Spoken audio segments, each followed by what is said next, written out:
Welcome to Friday. It's the 15th day of April, 2022. This Day Weather Podcast brought to you exclusively by Cowboy State Daily, Wyoming's news authority. Visit them at cowboystatedaily.com and on their Facebook page. As we head through this Good Friday and into this upcoming Easter weekend, well, more April weather. It's just April. Pacific fronts, one coming through today, one more tomorrow. This pipeline of Pacific moisture we've been talking about is going to produce more snow in the mountains and areas near the mountains and some showers on the plains. Now, next week, I know a lot of you are just tired of the wind. You're tired of the cold. Is it going to warm up? Yes. We've got some spring-like temperatures coming next week. I think you'll find next week a little more to your liking. Certainly, it can't get much worse in some areas, so it is going to get better. We do have a front midweek coming, a quick mover, not going to be a major system, but there will be a little bit of an interruption in the weather Tuesday night into Wednesday in many areas. Then we're still keeping an eye on a possible storm system next weekend. Lots and lots of disagreement in the modeling, so we'll have to go through the whole which model is going to be right thing again, but we'll show you that. Wanted to talk briefly about that big storm that hit earlier this week up in the Dakotas, and out of the Bismarck National Weather Service office, they put together this map to show you the snowfall totals. And this is why we were so concerned about this storm last week when we were watching it form and wondering where it was going to track. Look at those snow totals across North Dakota, back into parts of northwest South Dakota, and then parts into southeastern Montana, then extreme northern Wyoming there. Not only tremendous amounts of snow, more than 30 inches in a few spots and well over 2 feet in many areas. Look at these wind gusts that were associated with that storm. And it does look like North Dakota is going to get more snow this weekend, and that's also parts of eastern Montana. So we're going to add to those totals. Today's satellite photo doesn't look like much, does it? But yesterday we were showing you, and you can still see it here, we were showing you this pipeline of moisture coming right into Northern California, heading into the Northern Rockies and the Pacific Northwest. This patch of instability and moisture right here is an upper level low that's going to come in late tomorrow and into tomorrow night. And I think this is going to be a real good producer of snow in the high country. But last night, you can't really see it very well, but there's a little pocket of that moisture and instability that was in the Pacific yesterday that's riding along right here. And last night, it did produce pockets of snow showers, some of them heavy, over the western mountains and valleys of Wyoming, eastern Idaho, northern Utah. And here's a shot on I-80 in Evanston this morning. I-80 near Evanston closed because of these heavier Pacific areas of snow showers that come on through. This is a very typical pattern in spring. You get these little fronts that don't look like very much, but they can dump heavy snow and bring quick accumulations and icy roads very, very quickly. You always got to watch them. And there's another one of these coming in tomorrow afternoon and tomorrow night. You can't see in the 500 millibar chart here this morning that little wave. It's really hard to see it. There's a couple little indentations in the flow right here, but you can see this system right here. That's what we saw in the satellite imagery, that patch of enhanced cloudiness coming on in. So this system is going to move off to the east today, but it will produce rain and snow showers in the plains and snow in the mountains. Then this next system comes in right behind it for tomorrow afternoon and evening and tomorrow night. And that's what's going to spread some moisture into the northern plains and the northern and central Rockies. This is by Saturday afternoon, a broad trough. Here it comes right on through the area, but we will see high pressure build in behind it. This is the precipitation forecast through Monday. Another really good slug of moisture here for central and northern California. Good for them. Also for the Pacific Northwest, the interior parts of the Pacific Northwest that really need it will get some more moisture. And you can see patches of blue here. Heavier snows will fall in the higher mountains of Colorado, Idaho, Montana, and parts of northern Utah. This area right here is going to be snow for eastern Montana and parts of North Dakota again. And that could be a fair amount of snow. Look at the snowfall forecast.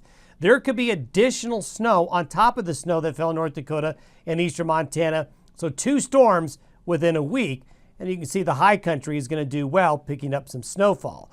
Now this is where folks get more happy. There's going to be an area of high pressure and warmer air coming on in.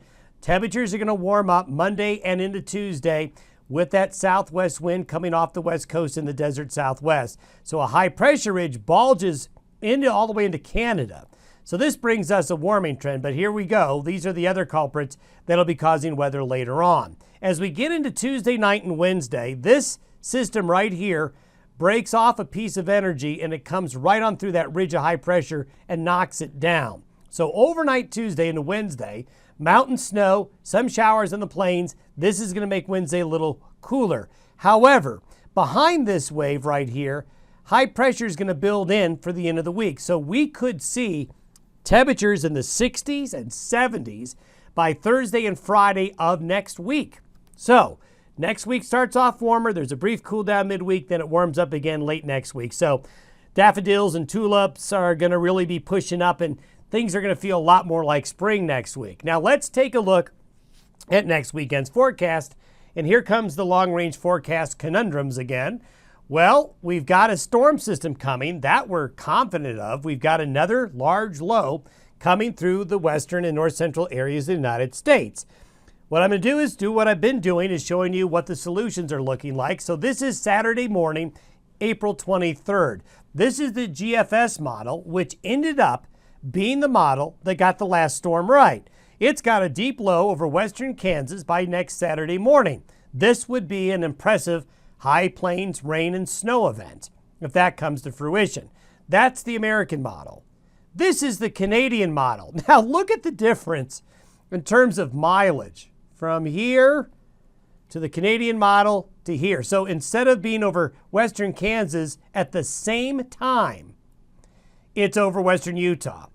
So you're looking at a huge discrepancy there. You still have an impressive low, but it's much, much slower. Then the European model is wanting to take the storm north, which has been the trend lately. So here we go with the model that was right with the last storm. The Canadian didn't do bad, but is way different.